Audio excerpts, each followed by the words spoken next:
Magandang araw, ako nga pala si Jiboy, isang construction worker dito sa bansang Poland. Yay! Babaklasin ko nga ulit itong ginamit namin scaffolding kahapon at meron na namang iuutos ang aking boss. Sigurado ako na mataas na naman yun. Pahirapan na naman ako nito maghakot ng silka. Kanya at matatapos na kami dito magbaklas, abay nararamdaman ko na agad ang pawis sa aking katawan. Umaga pa lamang talagang basa na ng pawis. Hay nako, agad-agad na nga rin ako dito nagwalis para wala na kaming babalikan na trabaho. Pag kasi iniwan namin ng maraming walisin, abay sigurado ako magagalit ang aking boss nito. Kaya ano pang gagawin, hindi magwalis para masabing natapos na talaga dito sa aming gawa. Natapos ko na nga ito walisan, kaya dadakutin ko na para lang ako mapuri ni boss. Hoy, ano ka, sip-sip at nagpapakitang gilas ka?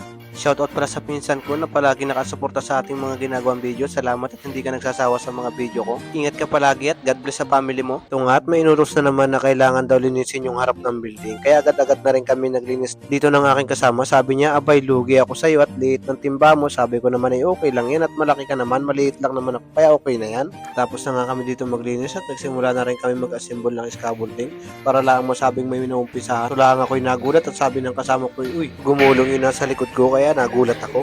Talaga nawawala yung gulat lalo't kape ng kape. Kaya iwas-iwasan ng pagkakape at baka ay matayin dyan sa trabaho. Katapos nga namin dito magbuo ng scaffolding ay agad na rin ako naghalo ng clay para lang gagamitin ng aming kasama para makapag-file na siya ng silka. Abay pagtapos ko nga maghalo ay sabi sa akin ng aking kasama ay ano, ikaw naman ang mag-file ng silka. Sabi ko naman ay na muna at bukas naman ay walang pasok kaya makaka-relax ng mas maayos. Okay na muna yung pagod para masarap ang tulog mamaya pag uwi. Agad-agad na nga rin ako dito naghakot ng ikakabit ng aking kasama para masabi naman niya na kabilis naman pala nitong kasama ko at lagi na nakahanda ang aking akabit sa pagkapile ng silka. Agad-agad na nga rin ako dito naghakot ng silka para lang meron ng may kabit yung aking kasama dito. Binigyan na nga ako ng sukat ng aking kasama para ipagkating ko siya at meron kasing si Rojo yung pisto niya pero di naman ganun karami kaya agad ko na itong pinating para lang maipile na niya agad. Pagkatapos ko nga itong katingin ay binigay ko na agad sa kanya at dito nga at nakakaramdam na ako ng pagod. Pagkat kasi yung silka na hinahakat ko kalayo pa naman ng pinaghahakutan ko. Ito nga tinulungan ako ng ibang lahi. Makipilipino kasi itong taong na to. Hello guys,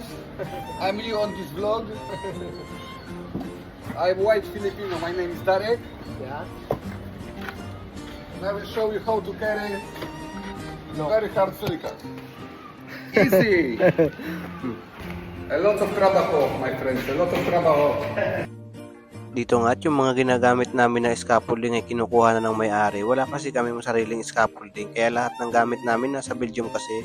Kaya tis-tis na muna sa hiram. Ay shot, hanggang dito na lang muna at kami ay uuwi na at pagod na ang mga bata ko.